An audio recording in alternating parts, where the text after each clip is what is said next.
Hello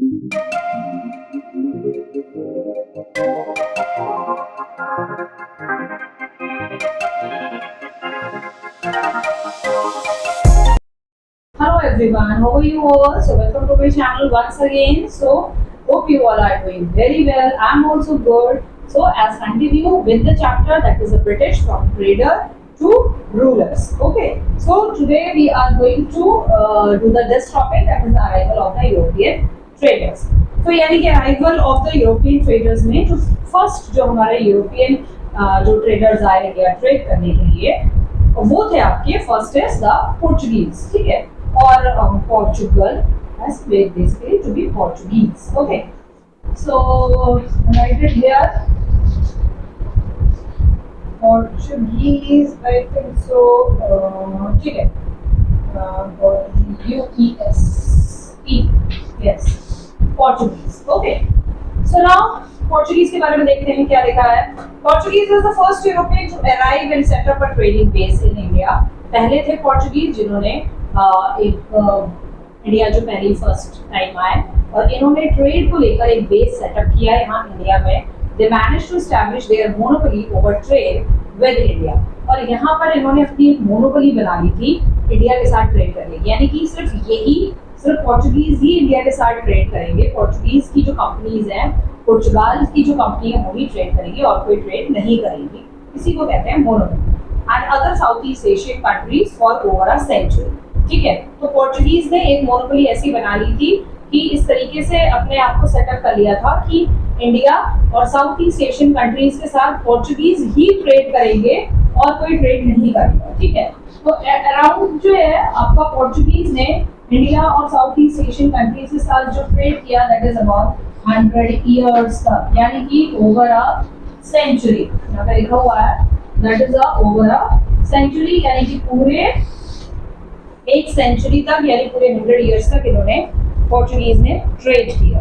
but in order to do so they had to first end the dominance of the Arab merchant. तो ये सब करने के लिए उनको क्या करना था कि 100 साल तक भाई जो ट्रेड किया है उसके लिए उन्हें सबसे पहले ये करना था कि जो अरब से उनका जो डोमिनेंस था इंडिया में, जो अरब और टर्क्स जो आए थे, जो आपने 7th क्लास में जो आपने पढ़ा है, ठीक है, तो उनकी जो यहाँ पर पकड़ थी इंडिया में मर्चेंट्स की, अरब ट्रेडर्स की, अरब मर्चेंट्स की, उसको पहले बात तो खत्म करना था. ठीक है, अब वो कैसे खत्म करेंगे वो that is conducted most of the trade in the Indian ocean. से ज्यादातर अरब ट्रेड करते थे with the use of force and superior ships. The Portuguese manage to drive the Arabs away from the Indian market, क्योंकि Portuguese के पास अच्छे ships थे. Through Indian ocean, Arabian sea के थ्रू यूरोप जाने के और आने के लिए उनकी नेवी काफी स्ट्रॉन्ग थी. ठीक है, यूजेस ऑफ फोर्स, अपनी ताकत, अपनी फोर्स, अपनी आर्मी को यूज कर रहे थे, अपनी नेवी की जो आर्मी थी वो यूज कर रहे थे. और इस वजह से पोर्चुगीज ने अरब ट्रेडर्स को, अरब मर्चेंट्स को जो है इंडिया से भगाने में, इंडिया से ड्राइव करने में, इंडिया से हटाने में जो है वो सक्सेसफुल रहे. ठीक है, अरब्स को उन्होंने इंडियन मार्केट से हटा दिया, बिल्कुल हटा दिया.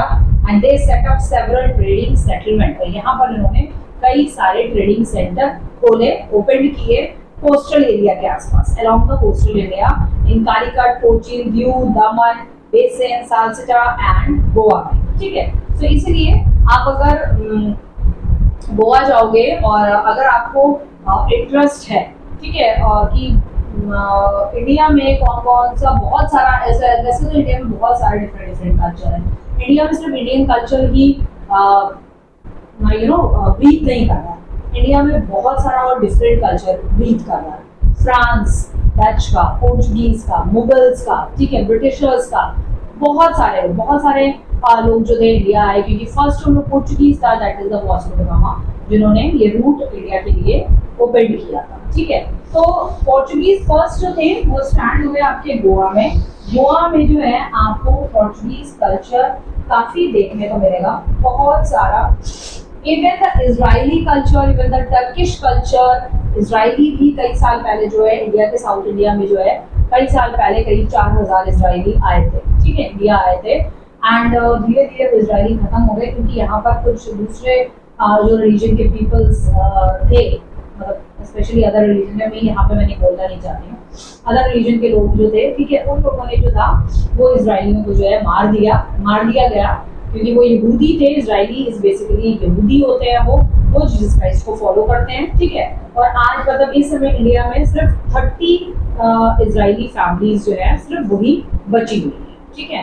सो इफ यू आर इंटरेस्टेड, अगर आप इंटरेस्टेड हैं कि इंडिया में कितने तरीके का कल्चर है, किन बाहर के लोगों का के फुटप्रिंट्स हैं, बाहर के लोग जो आए तो अपने साथ कैसा डिफरेंट कल्चर और ट्रेडिशन, और बहुत ही प्यारा कल्चर और ट्रेडिशंस और फूड फेस्टिवल्स वो लोग लेकर आए यहाँ पर। और जो लोग यहाँ पर आए इंडिया, वो उनमें से कई ऐसे लोग हैं, सबके सब नहीं गए, ब्रिटिशर्स भी सब नहीं गए, कई लोग ब्रिटिशर्स यहीं पर ही बस गए, यहीं सेटल डाउन हो गए।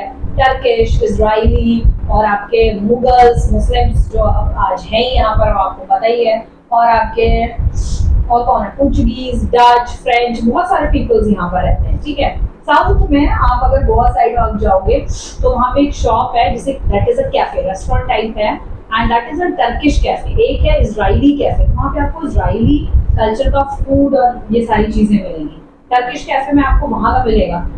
तो अच्छा होता है कि हम दूसरी कंट्री के कल्चर, फूड, ड्रेस, वहाँ का रिलीजन, उसके बारे में हम जानें। और जब हमें हमारे इंडिया में ही ये सारी चीजें जानने को मिल रही हैं तो हमें कहीं और जाने की जरूरत नहीं, ठीक है। तो if you visit any time, अगर आप गोवा जाएं तो please visit each and every place of Goa, जहाँ पे आपको डिफरेंट कल्चर देखने को मिलेगा ऑफ डिफरेंट पीपल्स, ठीक है। अलग अलग तरीके का कल्चर, इजराइली, टर्किश, ठीक है, पोर्चुगीज।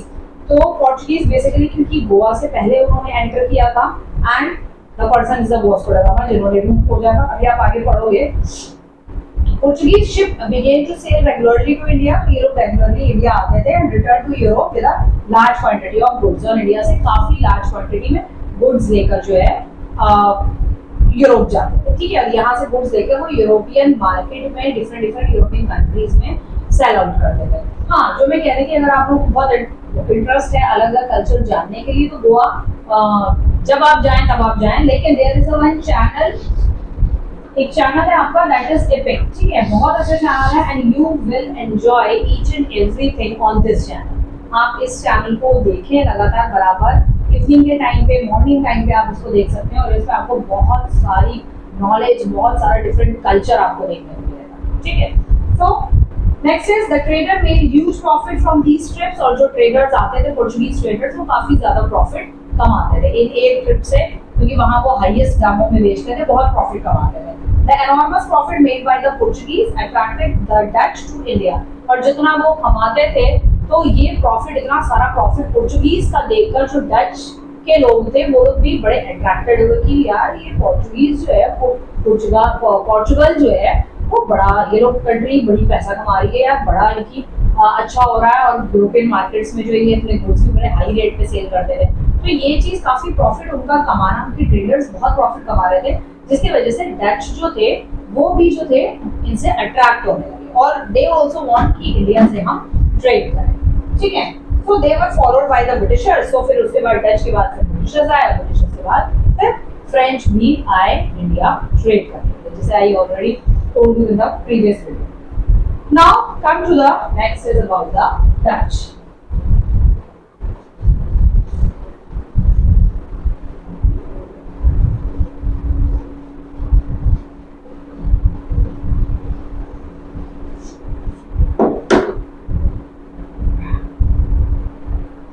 नाउ डच का देखते हैं, डच कैसे आए, कहां से आए, किस जगह से आए।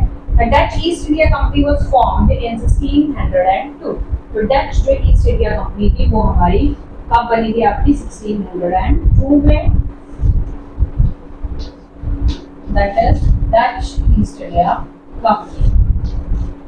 ईस्ट इंडिया कंपनी 1602 में बनी थी। तो यही थे, यूरोपियन कंपनी थी ये, ठीक है, और यूरोपियन पीपल्स ही थे। तो यही थे ब्रिटिशर्स ही थे, यूरोपियंस ही थे, बट प्रॉपर ये लोग ब्रिटिश से जो है आपके बिलोंग नहीं करते थे, ठीक है। तो like Britishers is also in the same year, Britishers भी आपके जो है सेम ईयर में आए, दैट इज 1600 के बाद आया शायद, वैसे 17th सेंचुरी में आया। बेसिकली ट्रेड आगे पीछे नहीं आए हैं ये लोग, ठीक है। There is one book which was written over 1601 में आए होंगे, क्या पता घूमने आए हों 1601 में ब्रिटिशर्स, ठीक है। तो 1601 जो है ब्रिटिशर्स की डेट है, that is the correct 17th century, ठीक है। 1600 से 17th सेंचुरी स्टार्ट हो गया, बाद में जाकर 17th सेंचुरी की एक का जो है कंप्लीट हुआ, ठीक है। सो हाँ, तो डच आया आपके 1602 में। ये ईस्ट इंडिया कंपनी थी, ये भी यूरोपियन की कंपनी थी, ठीक है। जो explore trade opportunity with India and challenge the supremacy of the Portuguese in the east. Trade करने आए थे, ठीक है, कि भाई हमें भी ट्रेड की अपॉर्चुनिटी देखते हैं, अगर हमें भी ट्रेड की अपॉर्चुनिटी मिलती है। और साथ ही साथ पोर्चुगीज की जो सुपरमेसी थी इंडिया में, जो पोर्चुगीज ने कब्जा तो नहीं, ट्रेड में मतलब काफी अच्छा ट्रेड इंडिया से चल रहा था उनका, ठीक है। तो जो पूरा उन्होंने अपना ही सारा स्प्रेड किया हुआ था हर जगह, उस सुपरमेसी को वो कम करना चाहते थे डच लोग, ठीक है। Dutch manage to capture several Portuguese settlement. अब इन लोगों ने क्या किया, डच ने लड़ाई झगड़ा कर पुरा के अपना ट्रेड स्टार्ट करके, कुछ लड़ाई झगड़ा करके पोर्चुगीज की बहुत सारी जो सेंटर थे वो इन्होंने अपने कब्जे में कर लिए, एंड दैट इज सूरत, कोचीन, पुलिकट, नागपट्टनम, ये सारी सेंटर्स जो थे, मुसोलीपट्टनम एंड चिन्नासोर, ये सारे उन्होंने अपने कब्जे में कर लिए। एक्सपोर्टेड, अब ये लोग क्या एक्सपोर्ट करते थे, यहाँ से ये लोग क्या लेके जाते थे, Indigo, silk, cotton textile, salt, Petre and opium from the country. ये हमारी कंट्री से ये सारा कुछ सामान का ट्रेड करते थे, ठीक है। इतना ही है इसके बारे में। Next is come to the British.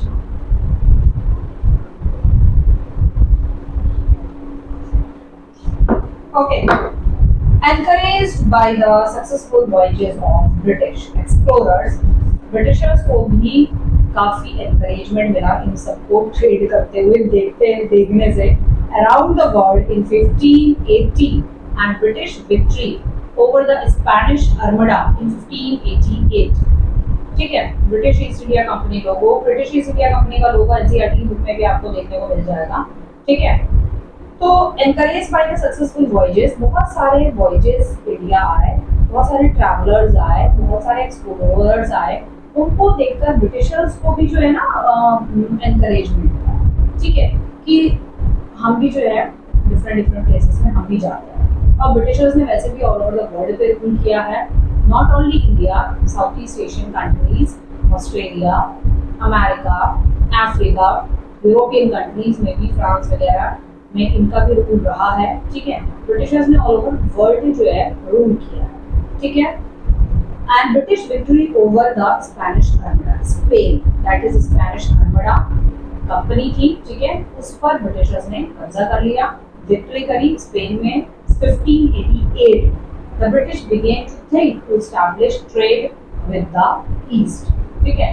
1588 में इन्होंने स्पेनिश आर्मडा पर विक्ट्री हासिल करी, आर्मडा, ठीक है, किसने, ब्रिटिशर्स ने विक्ट्री हासिल करी इन्होंने। और इसी विक्ट्री के बाद, इसी विक्ट्री के बाद जो है इन्होंने ये सोचा कि हम भी जो है ईस्ट कंट्रीज के साथ, ईस्टर्न कंट्रीज के साथ, वर्ल्ड में जो ईस्टर्न कंट्रीज है ईस्ट साइड में, उनके साथ जो है हम भी करना स्टार्ट करें, हम भी करते हैं, ठीक है, ये सोचने लगे। इन 1600 a group of merchants formed the British East India Company। मैंने कहा ना 1600 में कुछ मर्चेंट्स का ग्रुप था, ग्रुप ऑफ मर्चेंट्स, मर्चेंट्स यानी जो ट्रेडर्स थे, ठीक है, group of merchants formed east India ठीक है। तो इन्होंने ब्रिटिश ईस्ट इंडिया कंपनी बनाई and received exclusive right from the ruler of England queen Elizabeth one. और इन्होंने क्या किया, अपनी ईस्ट इंडिया कंपनी के लिए क्वीन एलिजाबेथ वन से सारे एक्सक्लूसिव राइट्स ले लिए कि हमारी कंपनी को वो सारे अधिकार दिए जाए, जिससे कि हम दूसरी कंट्रीज में जाकर उनके साथ ट्रेड हम सेटल कर सकें, उनके साथ ट्रेड करें, हम जम के ट्रेड करें। To trade with India, India के साथ, स्पेशली इंडिया के साथ ट्रेड करे, ठीक है। This meant that no other British company could trade with India, मतलब सारे अधिकार इन्होंने ब्रिटिश ईस्ट इंडिया कंपनी ने क्वीन एलिजाबेथ वन से, इंग्लैंड की जो रूलर्स थी उनसे इन्होंने सारे अधिकार ले लिए, ठीक है। और सारे अधिकार इसलिए लिए ताकि हम ईस्टर्न कंट्री और इंडिया से सिर्फ हम ही ट्रेड करें, कोई और दूसरी ईस्ट इंडिया कंपनी यानी कोई और ब्रिटिश कंपनी जो है या यूरोपियन कंट्री जो है कंपनी जो है वो इंडिया के साथ ट्रेड ना करे, वो सारे अधिकार इन्होंने ले लिए। However, the British had to fight other European traders, Britishers को लेकिन फिर भी फाइट करनी पड़ी। अदर यूरोपियन ट्रेडर्स कौन-कौन से थे जो इससे पहले हमने पढ़े, Portuguese, Dutch and later the French. बाद में फ्रेंच के साथ में इनकी फाइट हुई for control to the Indian market. From the very beginning the British trader tried to combine trade with diplomacy. पहले ब्रिटिश ट्रेडर ने सोचा कि हम सब जो है मिलकर कंबाइन ट्रेड करते हैं, ये डिप्लोमेसी लगाई, उन्होंने अपनी पॉलिटिकल चाल खेली, ठीक है। बट हुआ क्या कि इन 1608 में the British sent captain William Hawkins to Mughal emperor Jahangir. Britishers ने वहां से क्या किया, विलियम हॉकिंस को मुगल एम्परर के पास, जहांगीर के पास भेजा to seek permission to set up trading post in India, ताकि उसकी हेल्प से हम इंडिया में जो है ट्रेडिंग पोस्ट जो है बना सके, क्योंकि उस समय मुगल एम्परर जो आपके जहांगीर थे वो उनका इंडिया में कब्जा था, ठीक है। 1613 में क्या हुआ, the British were granted permission to establish a trading. अब ब्रिटिश को क्वीन एलिजाबेथ से पूरी परमिशन मिल गई कि यहाँ पर जो है अपना ट्रेड सेटअप कर लीजिए, ठीक है। इन सूरत में उन्होंने पहली ट्रेडिंग पोस्ट बनाया which became the headquarter of their trading activity in India, जो कि सूरत जो था वो उनका एक हेडक्वार्टर बन गया, ठीक है। Surat became the headquarter in India, Surat जो था वो हेडक्वार्टर बन गया। अब यहाँ से वो लोग क्या करते थे, सारी ट्रेडिंग एक्टिविटीज को जो है कंट्रोल करते थे, ट्रेडिंग एक्टिविटीज को जो है वो ये लोग कंट्रोल करते थे, ठीक है। सारी ट्रेडिंग एक्टिविटी कंट्रोल करते थे। Now in the 17th century में traders of the East India Company were also known as factors, ठीक है। तो ये ईस्ट इंडिया कंपनी के जो ट्रेडर्स होते थे ना, इनको फैक्टर्स भी कहा जाता था। Therefore, any base or a trading post set up by them came to be known as factory। जो ट्रेडर्स थे उनको क्या बोलते थे ये लोग, फैक्टर्स, ठीक है। 17th century ट्रेडर्स को क्या बोलते थे आपके, फैक्टर्स, ठीक है ना। were also known as traders of the East India Company। तो ट्रेडर्स कहाँ के, ईस्ट इंडिया कंपनी के जो ट्रेडर्स थे, यानी कि ईस्ट इंडिया कंपनी के लिए, ईस्ट इंडिया कंपनी के लिए जो ट्रेडर्स ट्रेड करते थे, अलग अलग कंट्रीज से जो ट्रेड करते थे, इन लोगों को कहा जाता था फैक्टर्स। और ये भी लोग अगर किसी कंट्री में अपना ट्रेडिंग सेंटर बनाते हैं तो उनको कहा जाता था फैक्ट्री। समझ आ गया?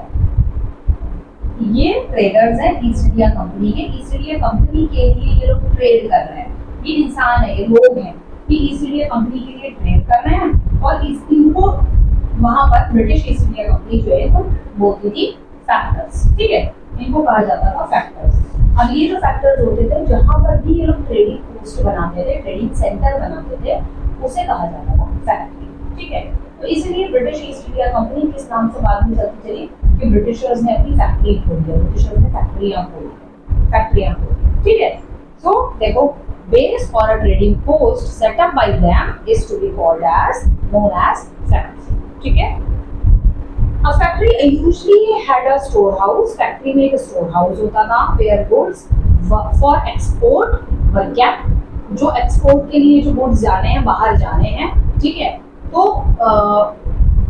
हाँ, एक्सपोर्ट के लिए जो जाने हैं उनको रखा जाता था स्टोर हाउस में। And it also house the office of the British trader. और जो ब्रिटिश ट्रेडर होता था, यानी कि ये जो ट्रेडर है, उसका घर भी जो है उसी जो ट्रेडिंग सेंटर है, जो ट्रेडिंग पोस्ट है, उसका घर भी वही स्टोर हाउस के आसपास जो है बनाया जाता था, ताकि वो सारी की देखभाल कर सके। ठीक है। Unlike today goods were not actually manufactured in these factories. लेकिन इन फैक्ट्रीज में आज के टाइम पे अगर हम देखें, unlike today goods were not actually manufactured in these factories. In factories में जो है गुड्स नहीं बनाए जाते, नाम तो फैक्ट्री है लेकिन इसमें गुड्स नहीं बनाए जाते थे। गुड्स इंडियन फैक्ट्री में बनते थे, इंडियन इंडस्ट्रीज में बनते थे। यहाँ पर ये ट्रेडिंग पोस्ट था, यहाँ पर सिर्फ जो है जो बाहर जाने हैं, एक्सपोर्ट हो रहे हैं, वो गुड्स यहाँ पर रखे जाते हैं। That's it. ठीक है, चलो आज इतना काफी। आज हमने ब्रिटिश भी पढ़ लिया, डच भी पढ़ लिया, पोर्चुगीज भी हमने पढ़ लिया। ठीक है, so for today till here only. So hope you like the video, hope you understand the topic. So if you like, so please share and subscribe my channel. Thank you.